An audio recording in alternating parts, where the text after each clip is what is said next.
विश्व आदिवासी दिवस की घोषणा करने के पीछे यही कारण है कि आदिवासियों का अधिकार को जो है कि सुनिश्चित करना है, उसका जो है कि संरक्षण करना है, उसको सुरक्षा देना है।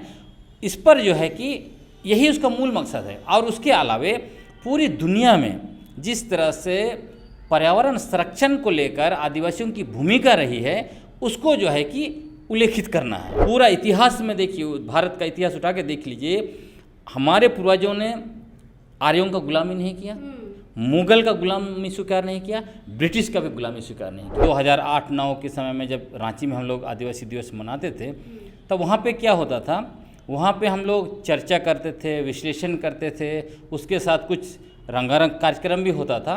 लेकिन एक ऐसा माहौल होता था कि जहाँ पे आप ना सिर्फ नाचने गाने हो हल्ला के लिए आए हैं, बल्कि आपका बौद्धिक स्तर भी उसमें बढ़ता है। हमारा जो आदिवासी युवा वर्ग है वो बौद्धिकता पर विश्वास नहीं करता है। युवाओं को मैंने बहुत बार कहा, आप अपना जो है कि गेटअप उसमें 20% जरूर समय दीजिए, लेकिन आपका पढ़ाई में 80% होना चाहिए। अभी उल्टा हो रहा है, 80% वो सिर्फ आउटलुक में खर्च कर रहे हैं और 20% पढ़ाई में। अभी देखिए, खाली रील बनाने में वो लगे हुए हैं, कुछ भी बना रहे हैं, कुछ भी बना रहे हैं, कुछ भी बना रहे हैं। बौद्धिकता उसमें कुछ भी नहीं है। जहाँ जहाँ आप आयोजन करेंगे कार्यक्रम, जहाँ पर कहीं चर्चा होना है, बात होना है, विश्लेषण होना है, वहाँ पे वो लोग नहीं जाना चाहते हैं। जहाँ आपने सडनली कुछ ऐसे कार्यक्रम आयोजन कर दिया है, हुल्लड़बाजी करना है, युवा सम्मेलन, नाच गान, वहाँ पे बिना बुलाए ही युवा चले आते हैं। रांची जो है 5वां अनुसूचित क्षेत्र है, तो यहाँ का एमपी सीट कैसे जनरल हो गया? यहाँ का जो है कि बहुत सारे एमएलए सीट जनरल कैसे हो गए हैं? यहाँ का जो है कि बाकी तीसरा स्तर का पंचायत व्यवस्था का कैसे जनरल हो गया है? पूरा विश्व, पूरी दुनिया या कह ले कि पूरा देश विश्व आदिवासी दिवस मना रहा है। विश्व आदिवासी दिवस बनाने के पीछे कई बड़े कारण हैं, लेकिन आजकल का जो यूथ है या आजकल का जो समय है, ये रीझ रंग का है, नाच गाने का है। आदिवासी दिवस की जो परिपाटी है वो बिल्कुल अभी बदल चुकी है। जब शुरू आदिवासी दिवस मनाया जाता था तो लोग अधिकारों की बात करते थे, लेकिन अब देखिए, जब आदिवासी दिवस आता है तो लोग रैलियां निकालने की बात करते हैं, बहुत सारे प्रोग्राम की बात करते हैं, रीझ रंग करते हैं, और कहीं ना कहीं अधिकार के जो मुद्दे हैं, अधिकार की जो बात होनी चाहिए, वो दब जाती है। फिलहाल हमारे साथ आदिवासी लेखक ग्लैनसंग डुंगडुंग जी हमारे साथ है। इस मुद्दे पर हम बातचीत करेंगे कि क्या आदिवासी दिवस की जो परिपाटी है वो बदल चुकी है, या फिर इसी परिपाटी के अनुसार अब इन फ्यूचर में विश्व आदिवासी दिवस मनाएंगे लोग। दादा, सबसे पहले तो जोहार हमारे चैनल में। हमारा सवाल वही है कि जिस उद्देश्य के साथ विश्व आदिवासी दिवस की जो उद्घोषणा हुई थी, क्या उस पर आदिवासी समाज चल रहा है या उसकी परिपाटी अब बदल चुकी है? देखिए, जब परिस्थितियां बदलती हैं, नए नए लोग आते हैं, और ख़ासकर जो आप युवा वर्ग आता है, तो युवा वर्ग को बहुत इतिहास से लेना देना नहीं होता है। वो मौजूदा वक्त में जो चल रहा है उसी के अनुसार वो ढलते जाता है। मुझे याद है, हालांकि उन ज़माने में हम लोग भी युवा थे, जब 2008-9 के समय में जब रांची में हम लोग आदिवासी दिवस मनाते थे, तब वहाँ पे क्या होता था, वहाँ पे हम लोग चर्चा करते थे, विश्लेषण करते थे, उसके साथ कुछ रंगारंग कार्यक्रम भी होता था। लेकिन एक ऐसा माहौल होता था कि जहाँ पे आप ना सिर्फ नाचने गाने हो हल्ला के लिए आए हैं, बल्कि आपका बौद्धिक स्तर भी उसमें बढ़ता है। आप सुनते हैं कई वक्ताओं को, फिर वहाँ से आप लेके जाते हैं वापस। तो ये जो चीज़ें चलन में थी, लंबे समय तक चलती थी। लेकिन अभी मैं देखता हूँ, खासकर हमारा जो आदिवासी युवा वर्ग है वो बौद्धिकता पर विश्वास नहीं करता है। मेरा खुद का अनुभव है, पिछला कम से कम 1.5 दशक का। जहाँ जहाँ आप आयोजन करेंगे कार्यक्रम, जहाँ पर कहीं चर्चा होना है, बात होना है, विश्लेषण होना है, वहाँ पे वो लोग नहीं जाना चाहते हैं। जहाँ आपने सडनली कुछ ऐसे कार्यक्रम आयोजन कर दिया है, हुल्लड़बाजी करना है, युवा सम्मेलन, नाच गान, वहाँ पे बिना बुलाए ही युवा चले आते हैं। तो यह दिखाई पड़ रहा है। और उसी का अभी मैं देख रहा हूँ, कोई कुछ भी कर रहा है, रैली कर रहा है, बाइक यात्रा कर रहा है, लेकिन वहाँ पे जिस तरह से आपने कहा अधिकारों की बातें होनी चाहिए, क्योंकि हमें यह समझना इसलिए पड़ेगा, आखिर यूएन ने विश्व आदिवासी दिवस की घोषणा क्यों की? विश्व आदिवासी दिवस की घोषणा करने के पीछे यही कारण है कि आदिवासियों का अधिकार को जो है कि सुनिश्चित करना है, उसका जो है कि संरक्षण करना है, उसको सुरक्षा देना है, इस पर जो है कि यही उसका मूल मकसद है। और उसके अलावे पूरी दुनिया में जिस तरह से पर्यावरण संरक्षण को लेकर आदिवासियों की भूमिका रही है, उसको जो है कि उल्लेखित करना है, यही मकसद है पूरी दुनिया में। और पूरी दुनिया में इसलिए निरंतर आदिवासी दिवस पर चर्चा होती है।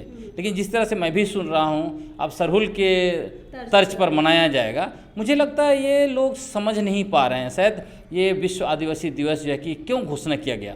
और इसके पीछे बहुत लंबा इतिहास है, ऐसे 1-2 दिन में यूएन में नहीं आया।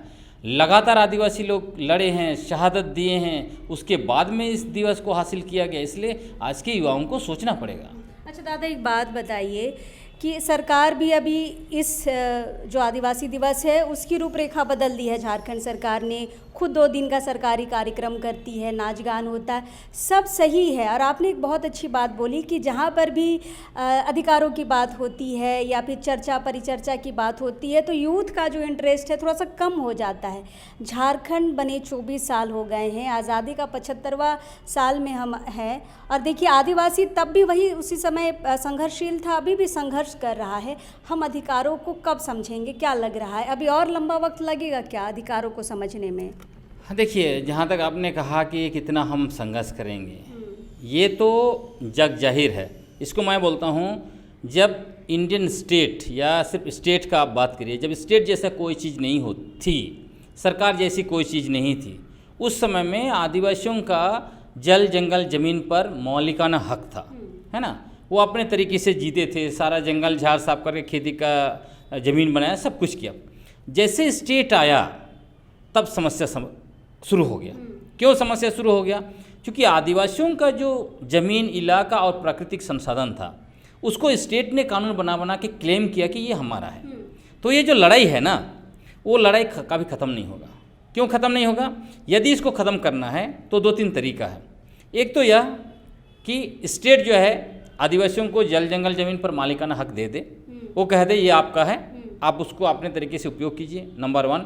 नंबर 2, आदिवासी बोल दे ठीक है अब हम जल जंगल ज़मीन छोड़ रहे हैं, सब स्टेट को सौंप दे। और तीसरा, स्टेट जो है कि सारे आदिवासियों को गोली मार के ख़त्म कर दे। इसके अलावा कोई रास्ता नहीं है। क्योंकि हम तो दावा करेंगे ना, हमारे पूर्वजों ने दावा किया जल जंगल ज़मीन हमारा है, हम भी दावा करेंगे, हमारे आने वाले पीढ़ी भी दावा करेंगे और सरकार भी दावा करेगी, ये चलता रहेगा। लेकिन जहाँ तक लड़ाई की बात आपने कहा, हमारे पूर्वज पढ़े लिखे नहीं थे, लेकिन उनका कमिटमेंट था, वो राजनीति जानते थे, उनको पता था कि आदिवासी पहचान का मतलब क्या होता है, आदिवासी स्वच्छता का मतलब क्या होता है। जब ब्रिटिश आया तो उन्होंने क्या कहा, हम सरकार को नहीं जानते हैं, ये हमारे पूर्वजों ने ज़मीन दिया, हमें तुम्हारा कागज़ नहीं चाहिए।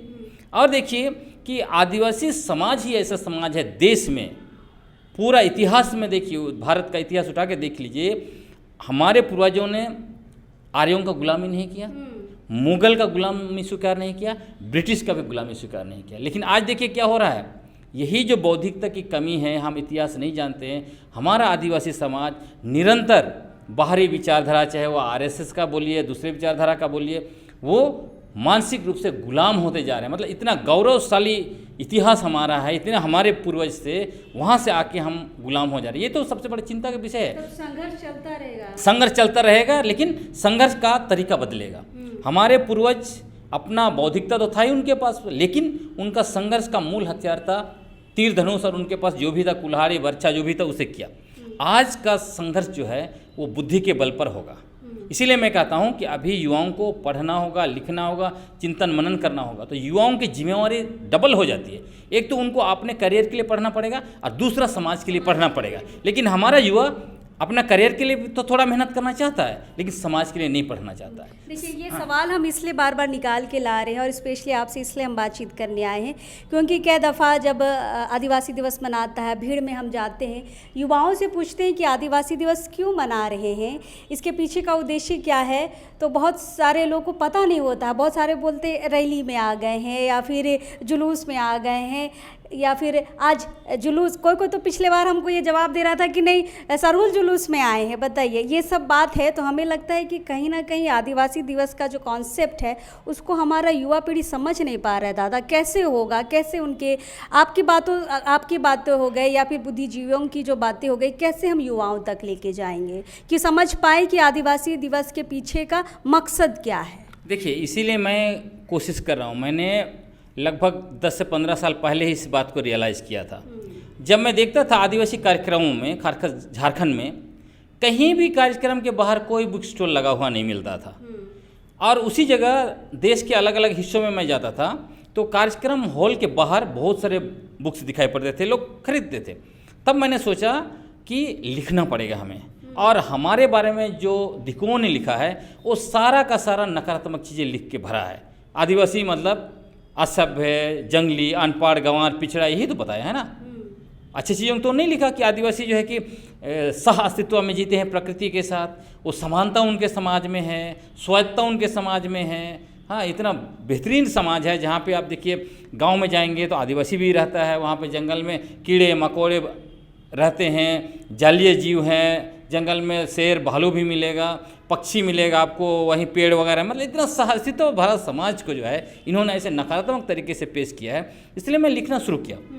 आज देखिए मैंने इतनी किताबें लिखी है, और मैं इसीलिए भी सोचा कि अगर यूथ बड़े किताब देखेंगे तो डर जाएंगे, इसलिए मैंने छोटा से बड़ा मतलब 30 पेज से लेके मैंने 500 पेज तक की किताबें लिखी है।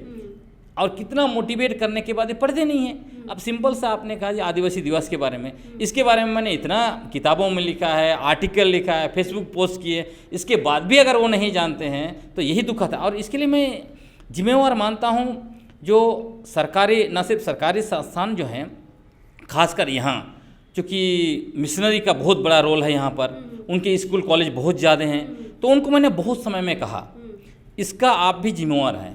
क्योंकि क्यों ऐसा है कि जो हमारा आदिवासी आपके स्कूल कॉलेजों में पढ़ के निकलते हैं वो खुद को आदिवासी बोलना नहीं चाहते हैं, वो अपनी भाषा, संस्कृति, रीति रिवाज, ज़मीन वगैरह से बेदखल होते जाते हैं, उनको कोई लेना देना नहीं। लेकिन वहीं दूसरे तरफ जो लोग आरएसएस के स्कूल में जाते हैं तुरंत वो जो भी बोलते हैं जय श्री राम, वनवासी, सब कुछ जो बोलना शुरू कर देते हैं। तो ये तो बड़ा चुनौती है। तो मुझे लग रहा है कि कहीं ना कहीं हम लोगों को जिस स्केल पर काम करना चाहिए था वो नहीं हो रहा है। क्योंकि अब देखिए भगवान बिरसा मुंडा वो 5 क्लास में थे तभी उनको यह पता चल गया था कि ये दिकुलो हमारा ज़मीन लूट रहा है और हमें जो है कि उसको बचाना है। आज हमारे पास इतने सारे पीएचडी होल्डर हैं और एमए या बीए तो आप मत ही गिनिए, उसके बाद भी लोगों के पास बौद्धिकता की बहुत कमी। लेकिन उनका ड्रेस देखिए, रहन सहन का तरीका देखिए, बाल आयरन करने में, ड्रेस चेंज करने में, वो सारा कुछ, मतलब हुआ क्या है ना, मुझे जो लगता है ये हम लोग गैर आदिवासी व्यक्तिवादी समाज का मानसिक रूप से गुलाम बन गए हैं। और ये जो आपका पूंजीवाद जो है, पूंजीवाद जिस तरह से चीज़ों को लेके आता है, लोगों को लगता है, आदिवासी युवाओं को भी, युवतियों को लगता है हम अगर अच्छा ड्रेस पहने हैं, अच्छा दिख रहे हैं, अच्छा बाल है वगैरह वगैरह, तो हम बहुत स्मार्ट हो गए। लेकिन इधर खोपड़ी खाली है, उस पर काम नहीं कर रहे हैं। युवाओं को मैंने बहुत बार कहा आप अपना जो है कि गेटअप उसमें 20% जरूर समय दीजिए, लेकिन आपका पढ़ाई में 80% होना चाहिए। अभी उल्टा हो रहा है, 80% वो सिर्फ आउटलुक में खर्च कर रहे हैं और 20% पढ़ाई में। अभी देखिए खाली रील बनाने में वो लगे हुए हैं, कुछ भी बना रहे हैं, कुछ भी बना रहे हैं, कुछ भी बना रहे हैं, बौद्धिकता उसमें कुछ भी नहीं है। तो इसमें जो है कि मतलब रील्स बढ़िया है लेकिन बौद्धिकता उसमें रहनी चाहिए, है ना, कुछ समाज की चीज़ें रहनी चाहिए या फिर संस्कृति से जुड़ी चीज़ें रहनी चाहिए। बिल्कुल, मैं बोलता हूँ कि आप सोशल मीडिया जो है, टेक्नोलॉजी है, टेक्नोलॉजी का आप कैसे उपयोग कर रहे हैं? क्या आप अपने जीवन बनाने में उपयोग कर रहे हैं? क्या आपका समाज बनाने में उपयोग कर रहे हैं, या आप उसको बर्बाद करने में उपयोग कर रहे हैं? तो मैं देखता हूँ कि यूथ लोग सुबह से शाम तक व्हाट्सअप में, फेसबुक में लगे हैं, I love you, I miss you. उनको बोलता हूँ एक बार वो कहना काफ़ी है, सुबह से रात तक वही मत कहिए। उसको आप अपना आदिवासियत को कैसे लोगों के बीच जाएंगे, आदिवासियों को समस्या को कैसे लोगों को बताएंगे, ये सब चीज़ों पर भी इन्वेस्ट करिए ना। अच्छा, अपना करियर बनाने में करिए ना। बात बताइए, ये तो परिवेश का भी बहुत बड़ा हाथ है कि आजकल के जो यूथ है इस परिवेश में ढल रहे हैं। हम कैसे अपनी यूथ को इस परिवेश से निकला के समाज के परिवेश में लाए, ये कैसे संभव हो सकता है? देखिए, इसके लिए मैं तो अपने तरीके से कोशिश कर रहा हूँ, जिसको मैंने बौद्धिक उलगुलान नाम दिया हुआ है। मैं निरंतर युवाओं के साथ संवाद कर रहा हूँ, एक एक विषय पर चर्चा कर रहा हूँ। और अभी हम कुछ टेक्निकली कुछ सप्ताह भर का प्रोग्राम कुछ शुरू करने जा रहे हैं अलग तरीके से, जो पूरा एकदम थिंक टैंक स्टाइल में होगा। तो हम अपने तरीके से कर रहे हैं और इसका मतलब रिजल्ट भी मैंने देखा है। मैं याद करता हूँ जब मैं 2008-9 के आसपास यहाँ पे शुरू किया था, खासकर आदिवासियत को लेकर, उस समय में बहुत सारे आदिवासी युवा अपनी भाषा बोलना नहीं चाहते थे, मतलब अपनी रंग रूप है ना, सारे अपना पहचान नहीं दिखाना चाहते थे कि हम आदिवासी हैं, सारे चीज़ों से नफरत करते थे क्योंकि उनके दिमाग में ऐसे भर दिया गया था। इवन महिलाओं को मैं पूछता था कि आप अपनी भाषा जानते हैं? वो कहते हैं हाँ हम अपनी भाषा जानते हैं। आप अपने बच्चों को क्यों नहीं बताते हैं? वो कहते हैं चूँकि ये तो नीच लोगों का भाषा है, हम नहीं चाहते हैं अपने बच्चे नीच बने। तो हाँ, हजारों की भीड़ में ये सब मैंने सवाल पूछा है। अभी 2008-9 में आपको बता रहा हूँ, तब उन लोगों को मैंने बहुत सारे चीज़ों को बताया क्यों आप मानसिक रूप से आदिवासी समाज में भाषा को लेकर क्यों इस तरह की बातें हैं। आप दूसरे समाज के लोगों में चले जाइए, बंगाली लोग का देख लीजिए, उड़िया लोग का देख लीजिए, भाषा को लेकर पूरा स्टेट कितना मजबूत हो गया और कितना आगे चला गया है। देखिए, न सिर्फ भाषा, आदिवासी पहचान, आदिवासी भाषा, आदिवासी खान पान, पहनावा ओढ़ा, संस्कृति, हर चीज़ को लेकर है। क्यों ऐसा है? क्योंकि ये जब आर्य लोग आए तो उनको पता था कि ये तो आदिवासी भूमि है, भारत भूमि तो आदिवासियों का है। अभी डीएनए रिसर्च में भी स्पष्ट हो गया। तो उनको लगा कि इनको अगर गुलाम बनाना है तो कैसे करना है। तो उन्होंने सच्चे वे में ऑपरेट किया। आदिवासियों के बारे में उनके लिटरेचर में क्या लिखा हुआ है? आदिवासी शैतान है, असुर है, मतलब उनको इंसान ही नहीं माना। जब अंग्रेज आए तो एबोरिजिनल सब जरूर लिखा, लेकिन उन्होंने कहा कि ये लोग जो असभ्य हैं इनको हम सभ्य बनाएंगे। तो उसी एंगल पर चलता गया और ऐसे आदिवासी समाज को पोर्ट्रे कर दिया गया कि आदिवासी मतलब ये कूड़ा का ढेर है। तो आदिवासी मतलब उसका पहचान नेगेटिव, उसकी भाषा मतलब नीच लोगों की भाषा, उसका खान पान नीच लोगों की। इसलिए आप देखिएगा, मैं पूछता था लोगों को कि आप मड़वा रोटी क्यों नहीं खाते हैं? लोग बोलते इसे तो हम काले हो जाएंगे। उसके बाद जो है कि आप ब्रिटानिया बना रहा है बिस्किट, अभी डॉक्टर के पास जाएंगे तो बोलता है मड़वा रोटी खाओ, गुंदली खाओ। हाँ, उसी तरह कई चीज़ों को लेके, संस्कृति को, पहनावा ओढ़ावा को, मतलब उनको दिमाग में इतने डाल दिया गया कि आदिवासी मतलब कि घटिया समाज। तो लोग अपना समाज, भाषा, संस्कृति सब कुछ छोड़ के गैर आदिवासी दिखना शुरू कर दिए और उसी में ये सारी चीज़ें चलती गई और उसको ठीक करने की कोशिश नहीं की। हालांकि मरंगो जयपाल सिंह मुंडा 40, 50, 60 के दशक में आदिवासी शब्द को जबरदस्त तरीके से उन्होंने स्थापित किया। अदरवाइज उस समय में देखिएगा क्या बोला जाता था? आदिवासी जंगली शब्द का उपयोग किया जाता था। मतलब आदिवासियों को नीचा दिखाने के लिए क्या से क्या नहीं किया गया।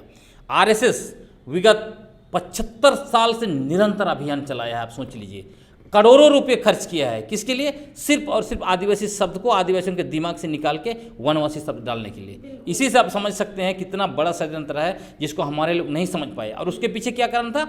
यही था जो आज कैलिफोर्निया यूनिवर्सिटी का अभी 20 फरवरी को रिसर्च स्टडी आ गया। उन्होंने 2700 सैंपल लिया पूरे भारत के अलग अलग जाति और आदिवासियों का। उसमें उन्होंने बता दिया कि भारत में सबसे पहले आदिवासी लोग रहते थे, यही लोग यहाँ के मूल लोग हैं। और रखीगढ़ी का डीएनए भी आ गया, जिसको ये लोग बोलते थे कि वो तो हमारा हिंदू लोगों का सभ्यता है, सिंधु घाटी सभ्यता। अब रखीगढ़ी का 5000 साल का पुराना जो कंकाल मिला उसमें इनका R1A1 डीएनए मिल ही नहीं रहा है ही नहीं है। तो स्पष्ट हो गया इनका अस्तित्व यहाँ 4000 साल पहले से ज़्यादा नहीं है। और हमारा जो है कि मॉडर्न आदिवासी जो है उनका कम से कम 65,000 साल और उससे ऊपर जाइए। तो ये सब चीज़ें स्पष्ट हो गई। तो इतना भव्य इतिहास रहने के बावजूद क्या लग रहा है हमारा यूथ इस इतिहास को संभाल नहीं पा रहा है दादा? देखिए, मैं कहता हूँ कि जब तक आप आदिवासियत को नहीं जानेंगे, मैंने आदिवासियत पर किताब भी लिखा, आदिवासियत को नहीं जानेंगे तो आदिवासी को मानसिक गुलामी से कोई मुक्त नहीं कर सकता है। क्यों नहीं कर सकता है? क्योंकि अभी जितना विगत सिर्फ आज़ादी के बाद 75 साल आप बोल सकते हैं, लेकिन सैकड़ों वर्षों से जो उन्होंने काम किया है और आदिवासियों के ऊपर थोपा है। जैसे क्या क्या थोपा गया? बाहरी विचारधारा, मार्क्सवाद आए, थोपा गया मार्क्सवादी लोग, गांधीयन आए, गांधीवादी थोप दिए, आरएसएस वाले लोग ब्राह्मणवादी, मनुवादी थोप दिए, माओवादी आए, माओवादी थोप दिए, इधर जो है कि मिशनरी आए तो वो भी अपना कुछ थोप दिए। तो सारे लोगों ने आदिवासियों पर थोपा है और आदिवासी का जो मूल आदिवासियत है उसको कारपेट के नीचे कूड़ा जैसे रख दिया है, उसको आने ही नहीं दिया है। और आदिवासियों के दिमाग में यही डाल दिया है, आदिवासी मतलब तुम अनपढ़ हो, गंवार हो, जाहिल हो, जंगली हो, पिछड़ा हो, नीच हो। तो आदिवासी फिर अपना सारी चीज़ों को इसी देखता है। तो उससे कब निकलेंगे? जब आप अपना गौरवशाली इतिहास देखेंगे, जब आप फिलोसफी देखेंगे। मतलब यहाँ पे चीज़ें समझ में आ रही हैं कि कहीं ना कहीं यूथ को अब ज़्यादा से ज़्यादा पढ़ना होगा, अपना इतिहास, आदिवासियत क्या है, हमारा रीति रिवाज क्या है, रंग ढंग क्या है, पूर्वज क्या करके आए हैं, सारी चीज़ों को समझना होगा। तब हमें लगता है ये आदिवासी जो विश्व आदिवासी दिवस का जो कॉन्सेप्ट है वो क्लियर हो पाएगा। बिल्कुल बिल्कुल। आदिवासी को, इसलिए मैं फिर बोल रहा हूँ, आदिवासी युवाओं के कंधे पर बहुत ज़बरदस्त जिम्मेदारी है। हमारा अस्तित्व कैसे आगे जाएगा? अगर युवा आज अपनी भाषा नहीं बोलेंगे तो आने वाली पीढ़ी भाषा नहीं बोलेगी। आप अपना खान पान खुद पर गर्व नहीं करेंगे तो वही हालत होगा। जैसे अभी देखिए कितना हम लोग मानसिक रूप से गुलाम हैं। जैसे एक एग्जाम्पल आपको देता हूँ, जब शादी होता है तब रिश्तेदार कैसे बात करते हैं? लड़की कैसे है, गोरी है कि कैसे है, सांवली है, काली है? आप बताइए, अगर लड़की थोड़ा सा सांवली है तो बोलेंगे कैसे बहू लाया है। मैं बोलता हूँ हमारा तो काला तो हमारा कलर ही है ना। तो मैं कहता हूँ कि जब आपको गोरी बहू चाहिए तो आप ऐसे कीजिए, जितने आपने सांवली लड़कियां पैदा की सबको कब्र में डालिए, तभी ना गोरी बहू आएगी।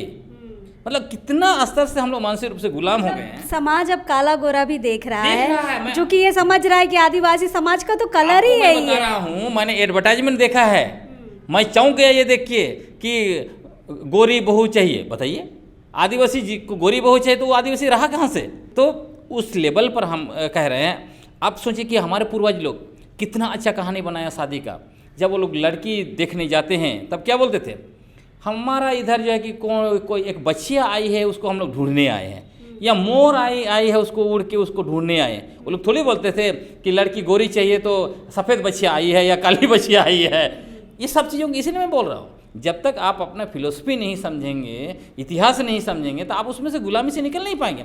आज मैं इतना दमदार तरीके से क्यों बोल पा रहा हूँ? क्योंकि मैं उस गुलामी से निकल गया। मैं समझ गया कि अच्छा किस तरह से हम लोगों को गुलाम बनाया गया। तो एक एक आदिवासी यूथ को समझना पड़ेगा, और इसलिए मैंने कहा उनके कंधे में ज़बरदस्त मतलब ये है जिम्मेदारी कि वो जैसे सोचेंगे, जैसे बिहेव करेंगे, समाज ऐसे ही आगे जाएगा। इसलिए अपने लिए पढ़ना और समाज के लिए। बच्चों को इस जिम्मेदारी को समझने के लिए फ़िलहाल तो अभी जहाँ तक आपसे बात करके समझ में आ रहा है कि पढ़ना बहुत ज़रूरी है। फ़िलहाल आदिवासी दिवस है, थोड़ा सा आप रीझ रंग करिए, लेकिन हाँ मुद्दों की समझ को रखिए। ज़्यादा 24 साल के झारखंड में बहुत सारी चीज़ें झारखंड में हो गई है। हमारे जो अधिकार मिलना चाहिए, जिस सपने को लेकर झारखंड बना था, वो नहीं बन पाया है। आपको नहीं लगता है कि इस आदिवासी दिवस पर इस पर भी बातचीत होनी चाहिए कि 24 साल के झारखंड में आदिवासी कहाँ है अभी? बिल्कुल बात होनी चाहिए, और इसका मूल मुझे ये समझ में आता है, क्योंकि हमारे जो पूर्वज थे उनका कोर लाइन क्या था? अबुआ दिसुम अबुआ राइज, स्वायत्ता। उन्होंने अंग्रेज़ों को स्वीकार नहीं किया, मुगल को स्वीकार नहीं किया, आर्य को स्वीकार नहीं किया। एक उदाहरण आप देखिए, संताल हुल। संताल हुल में 60,000 संताल एक साथ आ गए और उन्होंने कहा ये इलाका हमारा है, यहाँ पे तुम्हारा शासन नहीं चलेगा। अब झारखंड बना, इसमें भी हमारे नेता क्या बोलते हैं? अबुआ दिसुम अबुआ राइज। लेकिन उनको अबुआ दिसुम अबुआ राइज समझ में आता है क्या? अगर उनको सच में अबुआ दिसुम अबुआ राइज समझ में आता तो जैसे ही यहाँ पे सत्ता में आए वो पेशा कानून सबसे पहले लागू करते। अभी देखिए 24 साल हो गया, पेशा कानून का 28 साल हो गया, आज तक पेशा कानून का नियमावली नहीं बना पा रहे हैं। तो ये लोग ये क्या अबुआ दिसुम अबुआ राइज का नारा देंगे? आपको तो खुद समझ में नहीं आता है। ना हमारा पूर्वजों का स्वायत्ता का लड़ाई आपको समझ में आता है, ना अबुआ दिसुम अबुआ राइज का समझ में आता है। और इसमें भी देखिए अबुआ दिसुम अबुआ राइज एक ही व्यक्ति को समझ में आता था, आपको मैं बताता हूँ, वो थे मारंगोपी जयपाल सिंह मुंडा। हालांकि कांग्रेस ने उनके साथ गद्दारी किया। जिस तरह से 40, 50 और 60 के दशक में झारखंड मूवमेंट था, उस समय में अगर झारखंड का गठन हो गया होता तो ये राज्य अलग स्थिति में थी, क्योंकि मारंगोम के जयपाल सिंह मुंडा को अबुआ दिसुम अबुआ राज का बहुत स्पष्ट समझ था। उन्होंने स्पष्ट कहा था कि अबुआ दिसुम अबुआ राज का मतलब 5वीं अनुसूची इलाके में हमारा एमपी होगा, हमारा एमएलए होगा, हमारा सारे प्रतिनिधि आदिवासी होंगे, वहाँ का कलेक्टर, वहाँ का बीडीओ, वहाँ का सीओ, वहाँ का एसपी सब आदिवासी होगा। आज देखिए 5वीं अनुसूची इलाका में जिसका निर्धारण जनसंख्या के आधार पर नहीं हुआ है, जहाँ रांची में हम लोग बैठे हैं, ये जो है कि आदिवासी इलाका है। सुप्रीम कोर्ट ने ये जब पेशा कानून को झारखंड हाईकोर्ट ने कहा था ये उसका कुछ सेक्शन असंवैधानिक है, JPRA को लेके आया था, उस समय सुप्रीम कोर्ट के चीफ जस्टिस KG बालाकृष्णन ने क्या बोला कि भले आदिवासी लोगों की जनसंख्या कम हो गई है, लेकिन ऐतिहासिक रूप से ये इलाके उनके हैं। आप सोचिए, रांची जो है 5वां अनुसूचित क्षेत्र है, तो यहाँ का MP सीट कैसे जनरल हो गया? यहाँ का जो है कि बहुत सारे MLA सीट जनरल कैसे हो गए हैं? यहाँ का जो है कि बाकी तीसरा स्तर का पंचायत व्यवस्था का कैसे जनरल हो गया है, जबकि ये इलाका हमारा है। आप बाहर से आए, आज बताइए, ये लोग जो है कि संथाल परगना में डेमोग्राफी का चेंज का बात कर रहा है। यहाँ पूरा यूपी और बिहार का आदमी आके भर गया और सारा हमारा कब्जा कर लिया, उसके बारे में कौन बात करेगा?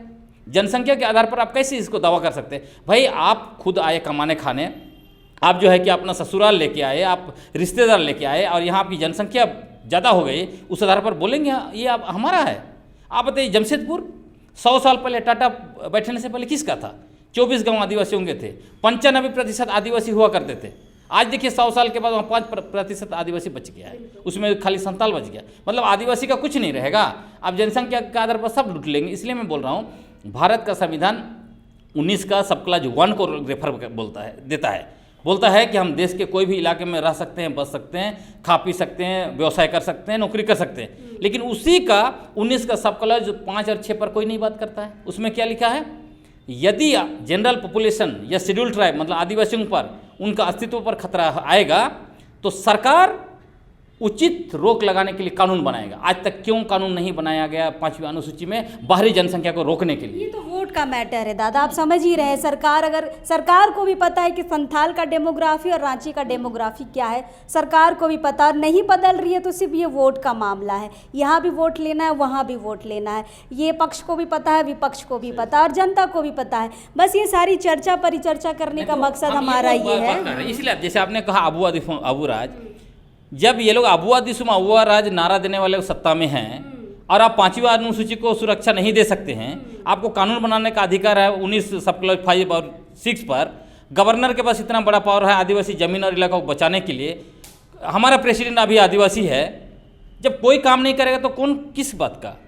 फिर तो हम आदिवासी मारे जाएंगे ना भाई, मारे ही जाएंगे। हाँ, फिर कौन करेगा? तो फिर आप अबुआ दिसुम अबुआ राज का नारा आप लोग मत लगाइए। आप लोग सिर्फ जनता को बेवकूफ़ बना के, जो आदिवासियों को बेवकूफ़ बना के वोट ले रहे हैं। इसलिए तो मेरा चुनौती है, जो लोग अबुआ दिसुम अबुआ राज का नारा लगाते हैं, तुरंत पेशा कानून लगाए। 5वीं अनुसूची में जो बाहरी जनसंख्या आ रही है उसको रोक लगाने के लिए संविधान का अनुच्छेद 19, 5 और 6 को लेकर तुरंत कानून बनाए, और नहीं बनाएंगे तो मैं विश्वास नहीं करूँगा। देखिए, इस चर्चा परिचर्चा का मकसद इतना ही था कि हम अपने यूथ को बताने चाह रहे हैं कि झारखंड में आदिवासियों की हालत बहुत ज़्यादा ख़राब है।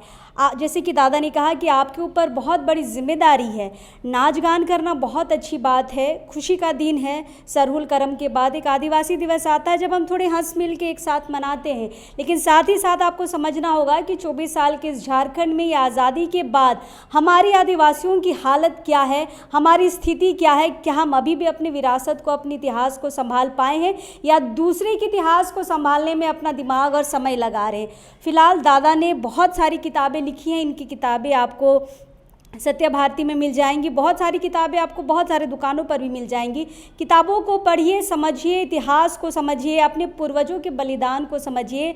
और युवा पीढ़ी से हमारी बस यही उम्मीद है कि आपको ही इस इतिहास को आगे लेके जाना है। इसलिए पढ़िए, समझिए, रीजरंग भी करिए, लेकिन हाँ, मुद्दों से मत भटकिए। आप समझ रहे हैं कि आदिवासी समाज को अगर आप नहीं संभालेंगे तो शायद हम अब किसी से उम्मीद नहीं कर पाएंगे, अगर यूथ नहीं समझेगा तो। आदिवासी दिवस पर हमारी स्पेशल ये ग्लैंडसन दास से हम लोग मिलने आए हैं, और ख़ास बातचीत आदिवासी दिवस पर सिर्फ इसलिए कि दादा से हम समझ पाए कि पढ़ना लिखना कितना ज़रूरी है।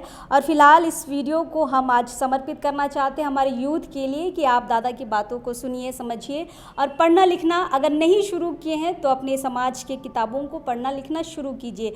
फ़िलहाल हम हैं दादा के पास, और बहुत सारे ऐसे मुद्दे हैं जिनकी जानकारी आप तक पहुंचनी बहुत ज़रूरी है। हम लगातार दादा से मिलते रहेंगे, ज्ञान लेते रहेंगे, लेकिन अभी इस वक्त के लिए जोहार रहेगा।